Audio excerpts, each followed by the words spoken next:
안녕하십니까, 블룸버그 TV입니다. 자, 이번 강의는 여러 가지 차트를 엮어서 제가 사회현상을, 앞으로 다가올 사회현상을 제가 설명을 드릴게요. 지금은 21년 10월 30일 새벽 4시 50분입니다.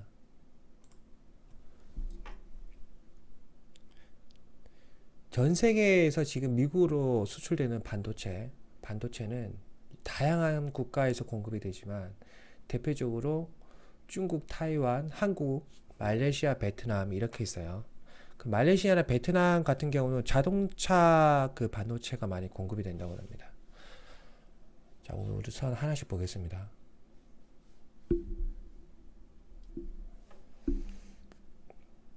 자, 코로나가 터지고 나서도 이 중국에서 생산하는 자동차 관련의 반도체는 견고한 것으로 나오고 있습니다. 그런데 미중 싸움 때문에 중국이 미국으로 반도체를 수출을 못하고 있는 그런 상황인 겁니다. 중국이 그나마 가장 양호하게 지속적으로 자동차 반도체를 생산하고 있다는 거예요. 그 다음에 타이완 같은 경우도 그나마 이제 지속적으로 생산하고 있고 중국보다는 덜하죠.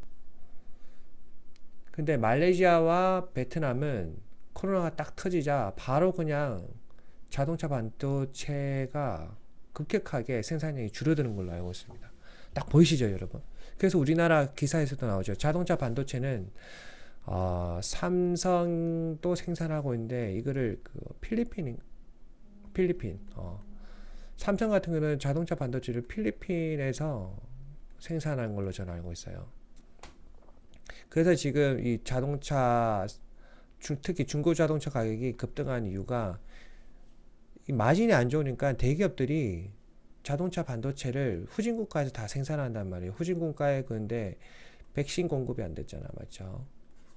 백신 공급이 안 되니까 자동차용 반도체 생산량이 떨어지는 거예요. 그럴 수밖에 없죠. 만약에 바이든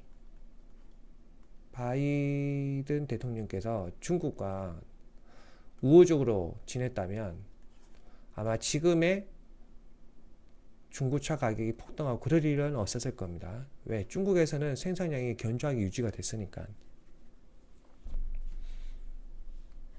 자, 그러면 바이든 대통령이 중고차 가격 내리자고 해서 뭐 시진핑과 합의를 할까요? 그건 아니라고 생각해요, 저도. 그러면 미국 입장에서는 그러면 이 중고차 가격이 급등하는 것을 막기 위해서는 말레이시아와 베트남에 백신을 빨리 공급하는 것이 팩트겠죠. 그리고 필리핀에도 빨리 공급하는 것이 팩트고. 자, 그런 부분을 이제 하나씩 잘 설명해 드릴 겁니다.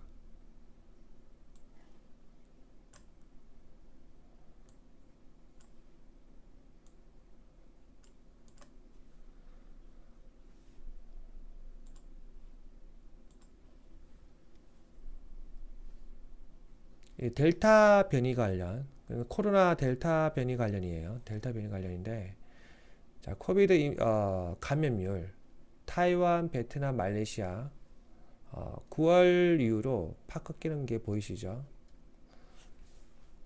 그리고 백신 접종률도 급격하게 올라가고 있고, 맞죠? 그 다음에 락다운 지수도 9월 이후로 팍 떨어지고 있죠. 자, 이게 중요합니다. 락다운 지수. 락다운 지수가 떨어지니까 공장이 돌아가죠. 무슨 공장? 자동차 반도체 공장. 대만은 당연할 거고, TSMC. 나머지 여러분들 잘 모르셨던 베트남과 말레이시아에서 공급하는 자동차 반도체 공장이 돌아가기 시작했습니다.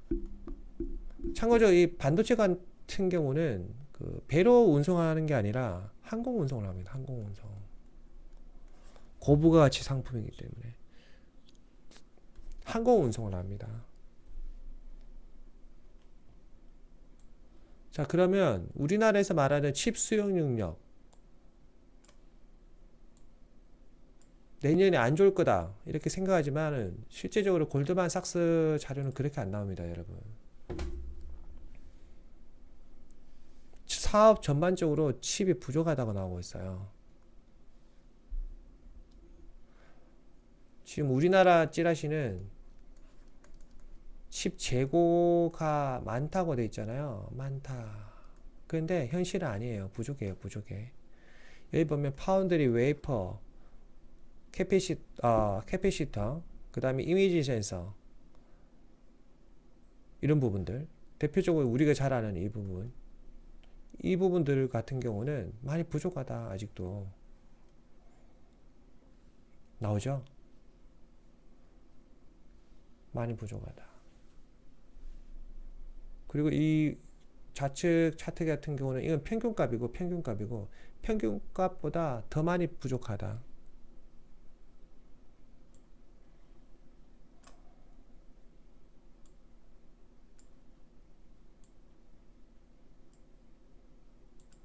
자, 이거는 뭐냐면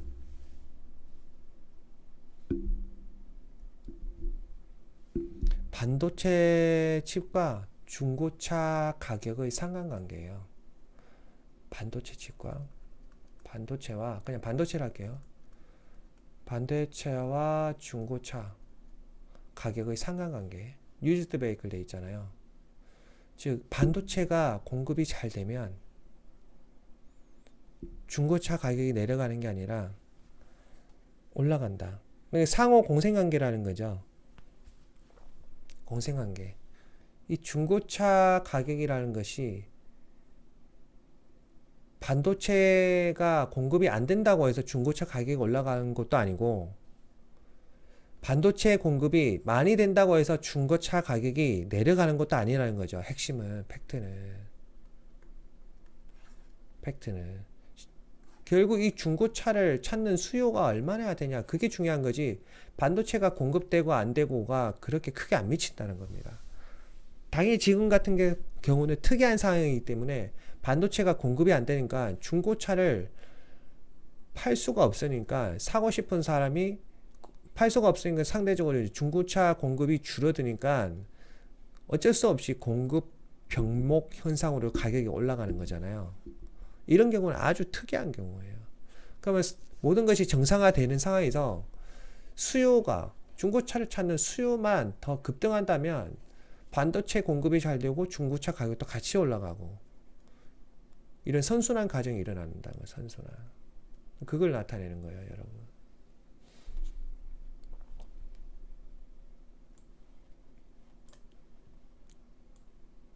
자, 제가 내년에는 뭐라고 했죠? 긍정적 인플레가 나타난다고 말씀드렸죠.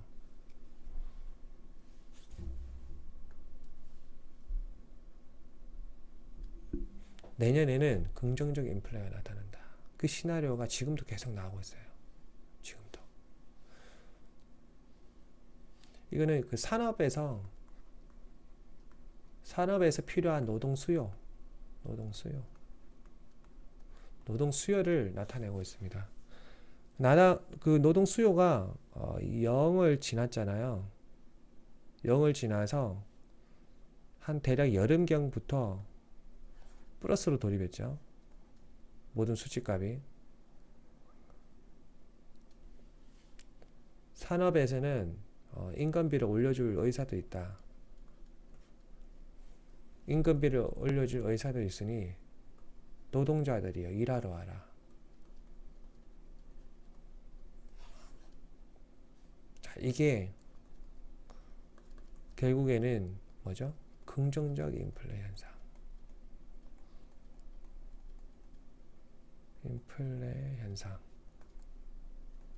긍정적 인플레 현상을 다가오게 합니다, 여러분. 두려워하실 필요가 없습니다. 인플레라고 해서 다 나쁜 게 아니라니까요. 긍정적 인플레 현상이 곧 돌아옵니다.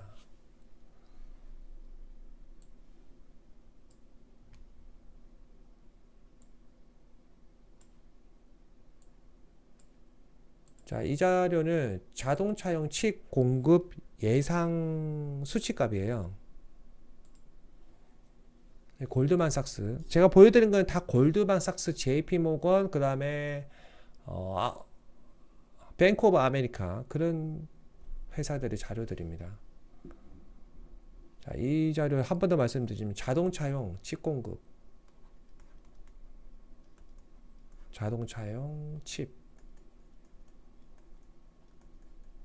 자동차용 칩 공급 보시면 내년 봄부터 정상적으로 자동차용 칩 공급이 되는 걸 알 수가 있어요.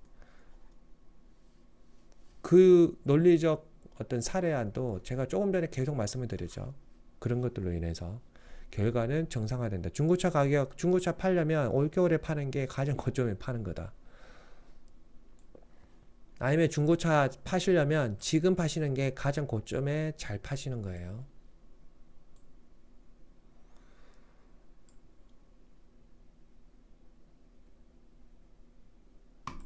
자, 이거는 뭐냐면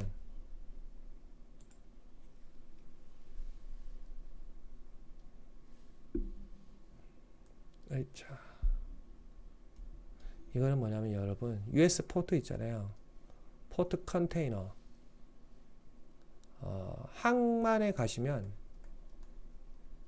수많은 컨테이너가 있습니다. 이 컨테이너를 처리할 수 있는 어떤 그런 부분이라고 생각하시면 돼요. 처리 능력 뭐 이런 개념도 있고 계절적으로 이 항만에 유입되는 컨테이너 수도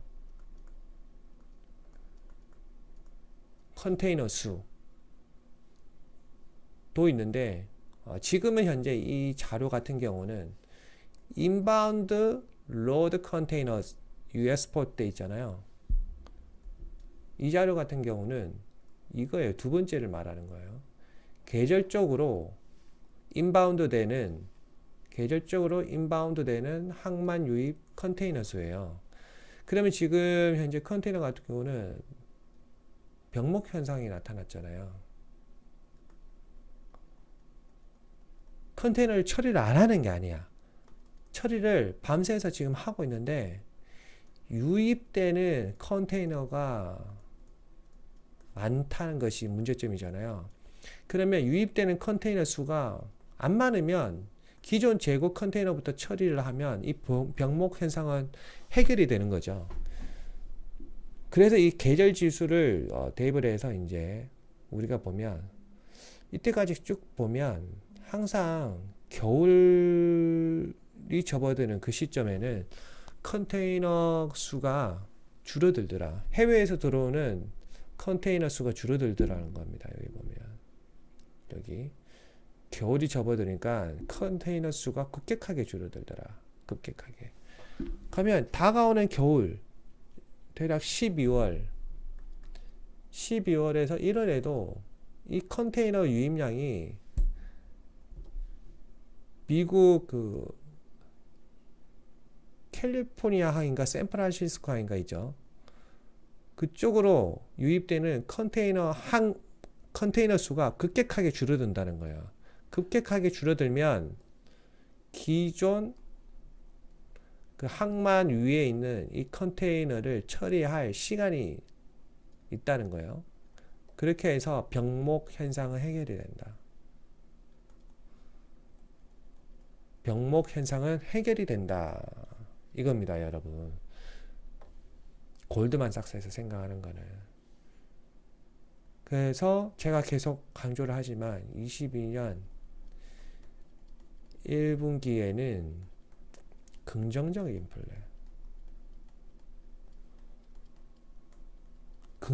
인플레로 주가가 뜬다. 주가가 뜰 수밖에 없다. 아시겠죠?